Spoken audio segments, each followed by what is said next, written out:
Saya Sri Wahyuni dari SDN Powell 3 Pamekasan. Saya Sri Wahyuni dari SDN Powell 3. Kita ikuti modul materinya. Kita ikuti modul materinya. Kita ikuti modul materinya.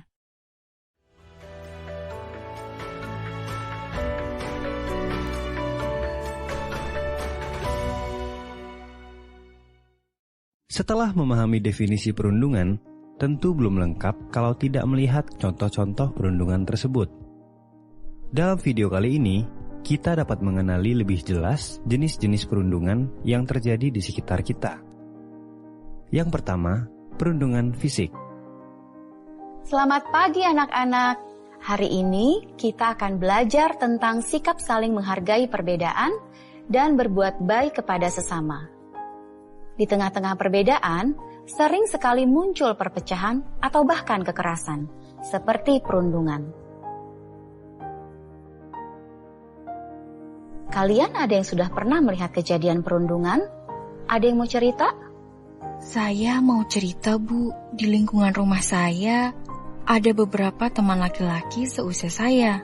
Setiap jam pulang sekolah, mereka biasanya tidak langsung pulang, tapi kumpul-kumpul di pos ronda kampung kami. Seringkali saya lihat ada salah satu anak yang sering mereka suruh-suruh sambil dipukuli dan ditendang. Saya selalu ambil jalan memutar karena saya juga takut dengan mereka.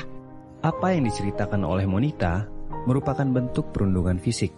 Pelaku secara berulang melakukan kekerasan fisik kepada korban, misalnya dengan memukul, menendang, dan mencubit. Yang kedua, perundungan verbal.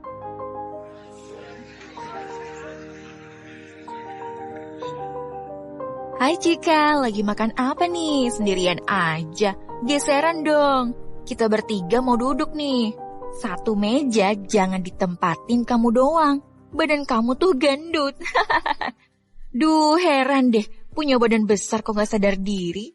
Setiap hari di kantin, bangku panjang didudukin sendirian.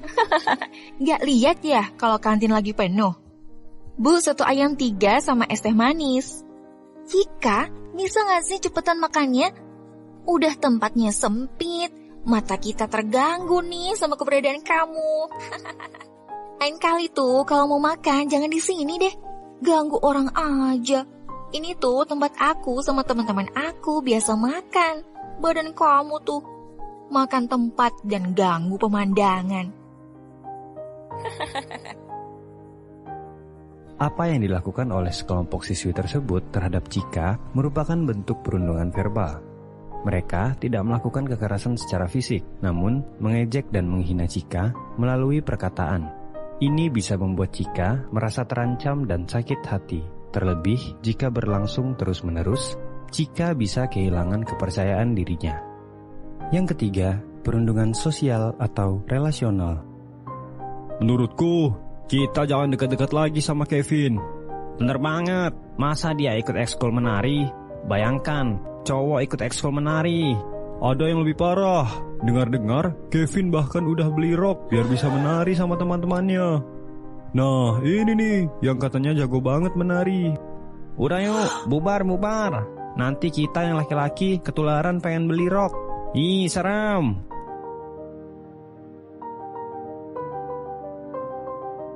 Dalam cerita Kevin dan teman sekelasnya, Kevin mendapat perundungan secara sosial atau relasional. Kevin dipermalukan oleh teman-temannya, bukan hanya karena pilihan ekstrakurikulernya, tetapi juga dengan cara menyebarkan rumor atau kabar burung.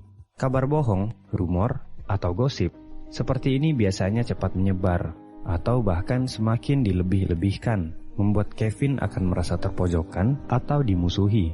Perundungan sosial seperti ini berdampak langsung kepada korban dan merusak relasi sosial korban dengan orang di sekitarnya. Yang keempat, perundungan daring atau cyberbullying.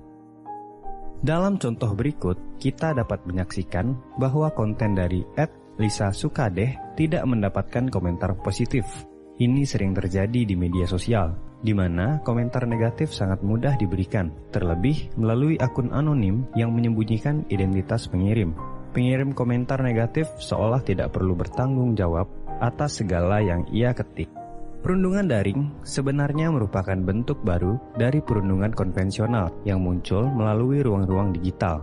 Selain di media sosial, perundungan daring bisa terjadi melalui email, pesan singkat, dan media daring lainnya. Artinya, perundungan daring bisa terjadi secara publik seperti di kolom komentar sebuah post ataupun secara privat seperti dalam pesan ke korban. Lalu, apa bedanya perundung dengan bercanda semata? Saat bersama dengan teman-teman, tentunya bercanda tidak terhindarkan. Tujuan bercanda adalah untuk meringankan suasana dan membuat orang tertawa. Akan tetapi, bagaimana jika orang yang diajak bercanda tidak suka?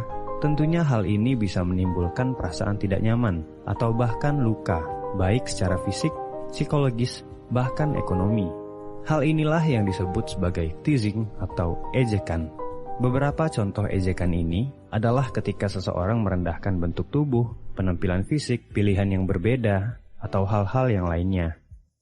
Eits, tetapi ada juga perilaku merendahkan yang dilakukan secara berkelompok atau terjadi secara sistematis. Misalnya saja, perpeloncoan atau dikenal juga dengan istilah hazing, yang memanfaatkan korban agar pelaku dapat bersenang-senang dan mempermalukan korban.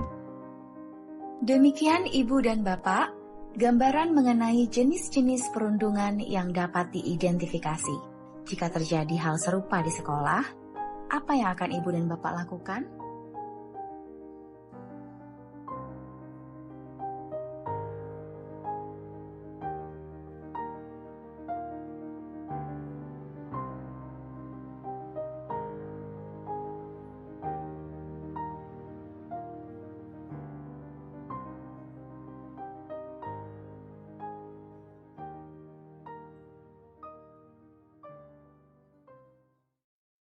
Umpan balik.